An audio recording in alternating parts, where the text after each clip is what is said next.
We're a specialised marketing company. We have a lot of clients who come and visit us, and the design outcome that we were looking for was really important in terms of the ambience of the office and the materials that we use.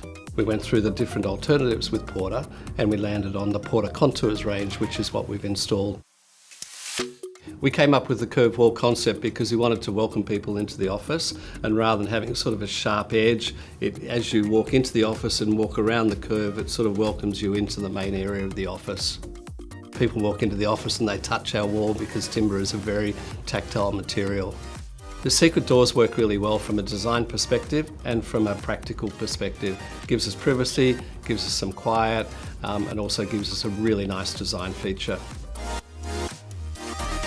We've got really high standards in our business, and what I like about dealing with Porter is so do they, and the quality of their product and the quality of the outcome that we've got with this lovely feature wall is second to none, and we love it.